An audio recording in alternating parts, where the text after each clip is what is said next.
Jean-Denis Perrochet, vigneron caveur à Auvergnat, ici dans ce domaine de la Maison Carrée, qui est un domaine de famille depuis 6 générations. Je suis la 6e génération, notre fils Alexandre a repris l'exploitation l'année passée, 35 ans, 2 enfants aussi, ils sont la 8e génération, on n'est pas encore un peu jeune, mais voilà, c'est une affaire qui continue, semble-t-il. On travaille sur une dizaine d'hectares ici sur la commune d'Auvergnat. Et on est maintenant dans cette maison ici, dans cette maison carrée qui a donné son nom à notre domaine. On a un ancien système de vinification qu'on maintient, que ce soit par le pressoir ici à côté ou dans l'élevage en foudre, en sous-bois. Et on a par cette façon de faire peut-être un moyen de bien préserver l'identité du vin. Voilà, c'est un peu notre philosophie, c'est d'éviter d'intervenir, d'avoir une méthode de travail qui nous évite d'intervenir et ainsi de mieux garder son identité à chacun de nos vins.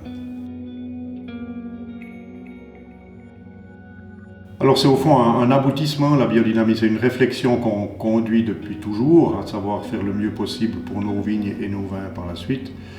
On a connu, si je fais un bref historique, on a connu l'apparition de la chimie de synthèse au siècle passé après la Première Guerre mondiale, le recyclage, si je peux dire, de l'industrie de la poudre à canon qui est partie dans des fabriques d'azote et de nitrate. Et ça a été le début d'une ère chimique de synthèse que l'on pensait possible et durable pour maîtriser la production agricole en général, les vins n'y ont pas échappé. Et puis au bout de quelques temps, déjà, quasi quand ça a commencé, Rudolf Steiner avait déjà dit que ça n'irait pas. Si on regarde les écrits qu'il a fait il y a bientôt une centaine d'années. Et bon, tout ça, on n'a pas été dans le courant Rudolf Steiner, mais disons qu'on a participé au début des années 70, 80, à ce qu'on appelait la production intégrée, la réflexion avant l'intervention. On constatait qu'il y avait des déséquilibres dans nos vignes, que ce soit tant sur le sol que sur la plante, avec du parasitisme, notamment l'araignée rouge, les acariens. On a eu des problèmes de vigueur, d'excès de vigueur, on a eu des apparitions de dégénérescence. Il y avait diverses choses qui nous faisaient penser qu'il y avait quelque chose qui clochait.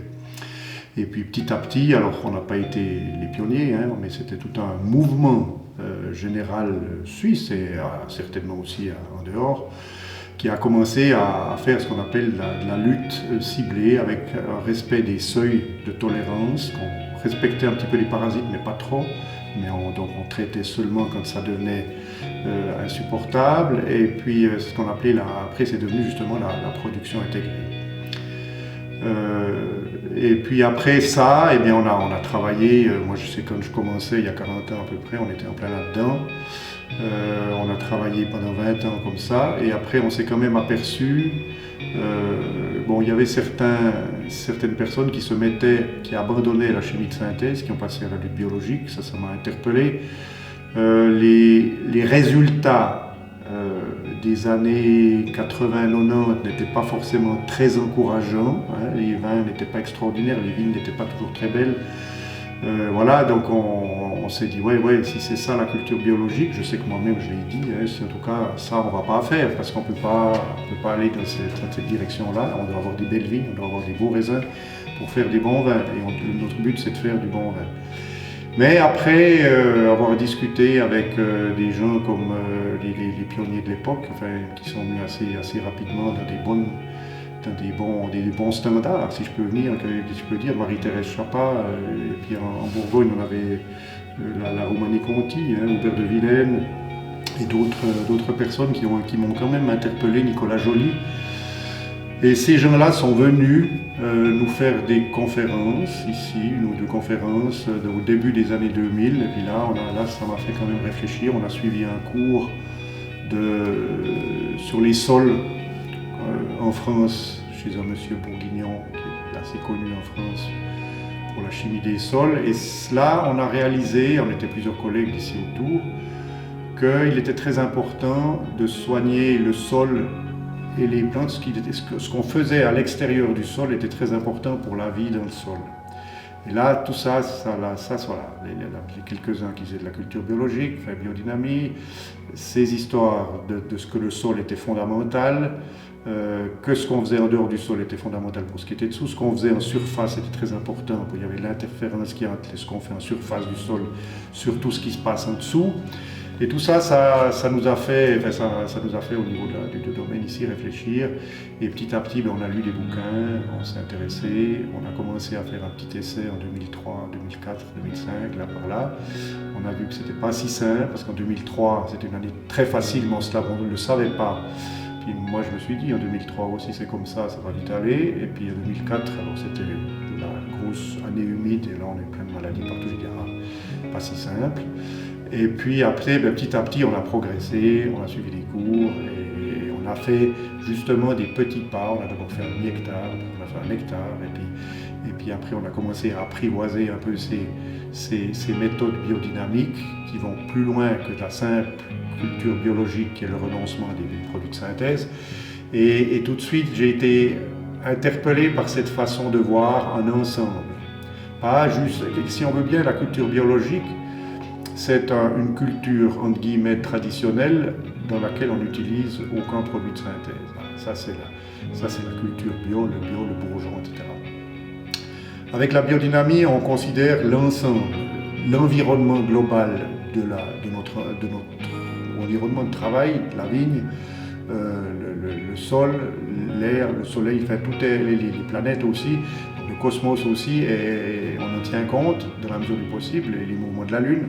Et tout ça, ça me paraissait beaucoup plus logique. C'est pour ça qu'on n'a pas eu chez nous de passage pendant X années à la culture biologique, puis après on s'est dit, on fait encore un pas supplémentaire. Moi je me suis dit, mais faisons tout de suite ce pas, et il nous a fallu peut-être une dizaine d'années à peine, même pas, pour apprivoiser un peu les pratiques, les préparations du compost, les préparations biodynamiques qu'on met, on a fait nous-mêmes depuis, après qu'on y était voir M. Bourguignon, là on a assez rapidement commencé à faire nos composts nous-mêmes.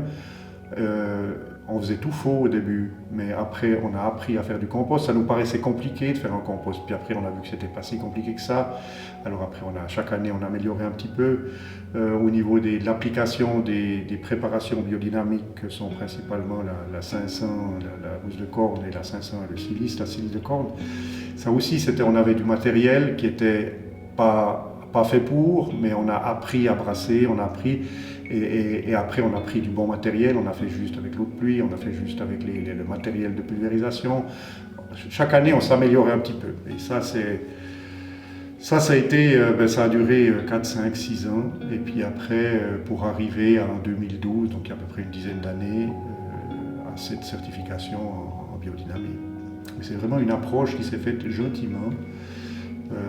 Et je crois que c'est important pour tous ceux que ça intéresse, c'est que ce n'est pas quelque chose où on fait faux, qu'on ne fait pas et qu'on doit faire juste à 150% l'année d'après. C'est un mouvement et puis chaque fois qu'on progresse, ça nous donne aussi une satisfaction personnelle et puis ça c'est aussi important quand on travaille, on a l'impression qu'on fait quelque chose de bien et ça fait du bien. Alors ici, ici en Suisse, on a eu Marie-Thérèse Chapa qui a commencé au milieu des années 90. Et pour nous, je me suis dit, tiens, je ne la connaissais pas vraiment très bien à l'époque, mais je me suis dit, voilà, quelqu'un qui commence à faire de la culture biologique, on en parle, ça réussit, intéressant. Après, je me suis dit, mais c'est le Valais. Le Valais, ils ont 400 mm, ils ont à peu près la moitié de l'eau qu'on a ici. Je me suis dit, c'est bien facile de faire de la culture biologique, quand il n'y a pas d'eau, il n'y a pas de champignons. Le problème qu'on a ici, ou qu'on avait en tout cas, c'était principalement le mildiou. Un peu l'oïdium, et puis il me dit, Marie-Thérèse commence, tac, elle va aller dans des conditions meilleures que nous. J'avais de l'autre côté, comme j'avais été faire 2 ans d'études en France, 10 ans auparavant, on avait en Bourgogne, ça a commencé à prendre sérieusement des grands domaines, la Romanée-Conti en particulier, et puis il parlait du cheval, il parlait de tout ça, je me disais, c'est quand même super, mais bon, à 300-400 € la bouteille, on peut bien ressortir le cheval, on l'aurait peut-être fait aussi, nous. Mais voilà, on n'était pas là. Mais en attendant, c'était quelque chose qui marchait, qui m'a interpellé. Nicolas Joly, après c'est justement autant M. Hubert de Monti, Nicolas Joly sont des gens qui sont venus faire des conférences ici, comme je le disais tout à l'heure, et d'avoir un contact avec eux, de leur expliquer, ils sont venus là, puis ils ont dit, mais voilà, essayez, il faut essayer un progrès, puis de voir les gens, de pouvoir parler personnellement avec que c'était quand même assez gratifiant. Puis on s'est dit, bon, attention, qu'est-ce qui se passe là, hein? Puis après, petit à petit, on a eu aussi en Suisse des Raymond Paco, des Raoul Cruchon et leur équipe là. Et là, je me suis dit, bon, attention, là, ils sont quand même sous la même latitude, hein, ils ont la même quantité, ils ont les mêmes problèmes, puis ils y arrivent. Donc voilà, puis petit à petit, voilà. Et ici au village, on avait quelqu'un, un collègue, Jean-Michel Henriou, qui avait commencé aussi depuis un peu avant, qui arrivait tant bien que mal, et puis on s'est dit, mais ouais, il y a quand même des choses qui se passent, et puis on a collaboré pas mal avec lui, on collabore toujours un peu avec lui. Et ça a été un élan, tout ça, ça fait qu'on s'est mis en route, quoi. Voilà. Mais il y a eu, puis maintenant, ben, ça marche, quoi. Puis on est surtout maintenant un grand nombre. Quand on a commencé, nous, je ne me rappelle plus exactement quand c'est que ça a commencé de collaboration, mais on a eu le voisin qui m'a dit, ah mais tu fais un coin qui a un grand domaine ici en haut, le domaine de Moulin, 50 hectares de vignes, mais il m'a dit, tu fais un demi-hectare, puis moi ça m'intéresse, puis après l'année d'après c'était un hectare, puis après il y en a un autre, il m'a dit, ben, fais aussi un petit peu ici, puis pour finir, voilà, les gens avaient envie, et on a une bonne dynamique, c'est vrai, dans ce canton au niveau viticole, c'est qu'on discute, on partage nos expériences, c'est assez dynamique, assez bienveillant si je peux dire. Et ce qui fait qu'aujourd'hui, ben, on a nos passé 60% de culture biologique à canton, c'est quand même énorme. Bon, c'est un petit vignoble. Chaque fois que quelqu'un fait un hectare de plus, ben, ça fait tout de suite un pourcentage important.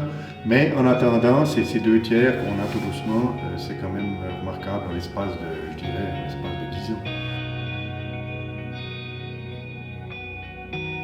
Bon, j'ai 60 ans, donc j'ai vu ce qui s'est passé avant. Donc je me rappelle mes souvenirs d'enfance, de petits ans, de jeunes, d'adolescents. On vendangeait à fin octobre avec des imperméables, des gants, des bonnets, et on était mouillés, et les raisins n'étaient pas toujours mûrs.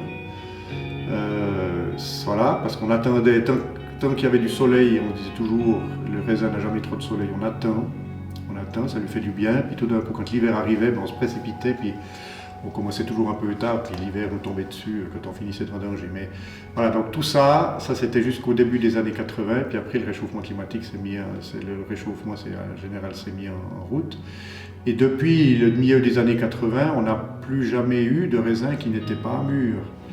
Et ça fait en gros 40 ans que ça dure. Et ça, c'est quand même une grande différence de faire aujourd'hui du vin avec des raisins qui sont mûrs. Alors c'est clair, quand on voit la vitesse à laquelle ça se développe, ça évolue, on se dit si se passe ce qui s'est passé en 40 ans, si ça se repasse dans les 30 ans, puis ça va un peu plus vite. C'est vrai que là, on commence à choper un peu froid dans le dos, même si c'est plutôt du chaud, on transpire un peu. Mais voilà, donc ça c'est... Maintenant, on est dans une situation à Neuchâtel, ici, entre 430 mètres, qui est le niveau du lac, et 550 mètres, le haut du vignoble à peu près. On est dans une situation optimale avec les cépages qu'on a. Mais si ça continue d'évoluer, la modification de l'encépagement n'est plus un tabou, hein, on peut en parler.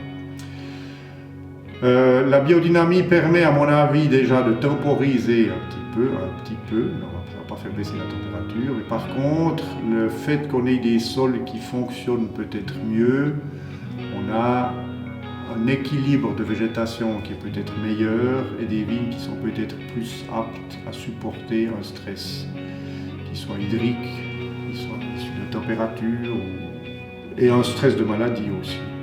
Je pense qu'effectivement la vigne apprend à se confronter à ces parasites et participe un peu à sa défense. Avec les produits de synthèse, on met la vigne sous une cloche de produit, elle n'a plus qu'à faire du sucre, des feuilles et du raisin. Voilà, là, les vignes doivent s'adapter, mais effectivement, si on fait ça gentiment, au bout de quelques années, la vigne a quand même un petit peu changé sa façon d'être. L'hiver 2022 à 2023, on n'a pas eu de précipitations, très peu, donc on a commencé l'année 2023 avec un fort déficit d'eau. Et après, on a eu un été très sec, donc à la limite, au niveau sécheresse 2023, pour nous, ici, le long du pied du Jura, a été presque pire que 2022. Alors, on a un peu commencé d'arroser, etc. On était peut-être un peu plus réactif en 2023 qu'en 2022. Mais le fait est que ça nous pose un problème à long terme avec la disponibilité de l'eau. Maintenant, on a eu 1 mois et demi, on a eu 600 mm d'eau depuis fin octobre jusqu'à début janvier, disons novembre-décembre, disons 2 mois. Maintenant, c'est plein. Je pense que les nappes sont de nouveau bien pleines, donc on peut repartir, on pourrait, s'il faisait un temps normal, repartir dans une saison sans trop de soucis. Maintenant, c'est clair que si on a des températures qui passent les 40, voilà, puis qu'on a de la bise et du vent qui dessèche tout, ça deviendra aussi à un moment donné sec. Mais au moins, cette année, cet hiver, il y a eu de l'eau en profondeur. L'encépagement, oui, l'encépagement, on peut commencer à mettre des cépages du sud. Certains le font déjà. Le problème, c'est que c'est des cépages avec lesquels on n'a pas d'histoire. Alors, il faut bien que l'histoire commence une fois, me direz-vous. Par contre, on est dans une concurrence, entre guillemets, mondiale. La concurrence est ouverte, les frontières sont plus ou moins ouvertes. Donc, on a un tout petit vignoble, 600 hectares, il y en a 15 000 en Suisse, c'est petit par rapport à la Suisse, les 15 000 par rapport aux 700-800 000 qu'il y a dans les pays qui nous entourent, que ce soit en Italie ou en France. On reste petit. Alors si on commence à faire tout ce que les autres font déjà partout, parce que c'est des cépages quand même, est-ce qu'on va tenir le coup? Voilà, si on est petit, ça va déjà aller, puis voilà, mais je ne sais pas, c'est un peu des questions qu'on se pose. Pour le moment, je trouve que les cépages qu'on a vont très bien, mais ils montrent tout doucement peut-être leurs limites. Ça n'empêche qu'avec la biodynamie, on a des meilleurs équilibres au niveau de la croissance, au niveau de la composition du jus de raisin, les arômes, l'équilibre des vins. Pour le moment, je trouve que ça va encore assez bien. Vous l'avez dit, c'est effectivement, vous l'avez remarqué vous-même, c'est la fraîcheur. Et ça, tous les collègues qui faisaient de la biodynamie depuis plus longtemps que moi, quand on a commencé sérieusement à vinifier, au 2012-2013, là, m'ont dit tu vas gagner en fraîcheur. Et ça, c'est clair et net. On gagne en fraîcheur. On a aujourd'hui, ces dernières années, on a eu des années plus chaudes que ce qu'on avait il y a 20 ans. Et les millésimes typiques très chauds qu'on a eu, c'était 2000 et 2003. Et ces années-là, en 2000 et 2003, on a fait ce qu'on appelle ici, on a fait des fendants, parce il faisait très très chaud, et on avait des vins qui étaient très peu acides, très tendres, très riches, très bons, très magnifiques, mais un peu mous. Et maintenant, on a des températures plus élevées, on a les mêmes cultures, les mêmes cépages, on fait les mêmes vins, mais on a des vins qui sont beaucoup plus frais, alors qu'ils devraient être beaucoup moins. Et ça, effectivement, il semblerait que le fait que la plante soit un peu confrontée à ces parasites fait qu'elle produit des anticorps, je ne sais pas, elle produit des substances qu'on retrouve après dans le vin qui donnent cette notion de fraîcheur, malgré des températures très élevées, malgré des degrés de température, de maturité très avancés. Chez Marie-Thérèse, on a son ermitage là, qui était intéressant. Les Strasser, Besson Strasser, là, ils ont un récolte qui est assez extraordinaire. Voilà, ça c'est des vins qui sont de l'eau. Après, il faut reconnaître qu'on aime bien les Pinot Noirs. On est un petit peu tombé dedans étant petit. C'est quand même un cépage qui est assez extraordinaire pour refléter un terroir, refléter un climat. Tout le long du lac, ici, vous avez des Pinot Noirs, que ce soit chez l'un chez l'autre, ils sont assez extraordinaires. Le Savagnin, c'est toujours un vin que j'ai bien aimé. Je vous ai parlé des Savagnins du Valais, du Haut-Valais, de Visp. J'ai aussi, comme j'étais en France faire quelques temps d'études, j'ai aussi des collègues du Jura.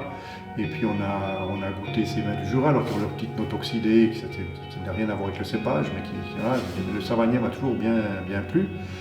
Et puis après, le José Guillermo, généticien qui a fait des études génétiques sur beaucoup de cépages, plus d'un millier, je crois 1500 cépages, par le monde, nous a appris que le Savagnin il y avait de l'ADN de Savagnin dans beaucoup de cépages, et qu'il était originaire d'ici en haut, là, du Jura, ou derrière par là-bas, quelque part entre la Bourgogne et la Bavière. Et puis je me suis dit, mais ça serait quand même assez cool d'avoir ça ici. Et puis, comme le climat s'est réchauffé, on sait que c'est un cépage qui nécessite peut-être une petite surmaturité. Je me suis dit, mais est-ce que ça serait pas le moment d'essayer? Et d'autre part, il semblerait que ce Savagnin était ici avant qu'il y ait le Chasselas. Et puis, à côté de ça, avec ces sols profonds et lourds dont je vous parlais tout à l'heure, qu'on a ici sur la commune, mes collègues du Jura ont dit, mais tu as un super sol à Savagnin, tu devrais essayer. Et puis c'est comme ça qu'il c'est exactement 2012-2013. C'est là qu'on a commencé de surgreffer. Un savagnin, moi j'aime bien parce qu'il y a une bonne acidité. C'est un vin qui supporte très bien la surmaturité, donc on a une bonne richesse aromatique, une bonne richesse. On a 12,5-13, on en arrive à 95 et 100 au niveau des degrés excès. Donc on a un vin qui est corsé et qui a malgré tout une très bonne acidité avec un pH très bas. On est à des pH de 3, 4 en vin fini, mal au fait. Et ça, c'est des vins qui sont extraordinaires pour la garde. Alors il y a les fromages. Ça c'est des fromages qui sont assez faits, ça va bien. Et puis après, alors il y a les poissons en sauce. Bon, je ne suis pas un grand cuisinier, j'adore manger, mais voilà, je sais refroidir de l'eau chaude, ça j'arrive. Mais tout ça pour dire, blague à part, le savagnin est un vin où je vois bien, bon, il y a les Jurassiens font leur poulet au vin jaune, là, ça c'est naturellement extraordinaire. Moi je vois le savagnin avec une entrée un peu travaillée, un poisson en sauce, beurre relevé, un peu, des choses comme ça, ouais. Quelque chose qui a un petit peu de matière, un petit peu de gras peut-être, mais un bel assaisonnement.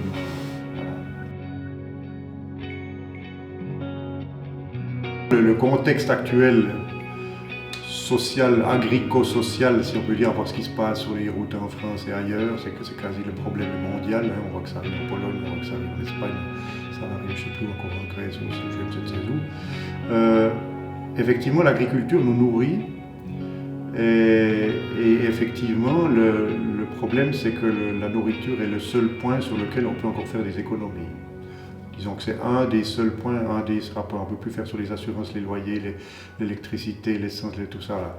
Donc tout ça nous est donné. Et puis la nourriture, alors on a tendance à dire qu'il faut que ça coûte moins cher, mais effectivement, une nourriture de qualité coûte quelque chose. Alors les grands distributeurs profitent et ils gonflent la chose, et ça c'est très désagréable. Mais effectivement, la consommation locale est à privilégier et se nourrir nous permet se nourrir sainement, même si ça coûte plus cher, ça nous permettrait à long terme d'économiser à beaucoup d'endroits. Les catastrophes écologiques, voilà, tout ça c'est en route, mais si on n'arrête pas de les entretenir, ce sera invivable pour ceux qui viennent après nous. Donc il est important, quel que soit le niveau auquel on peut agir, c'est d'agir maintenant.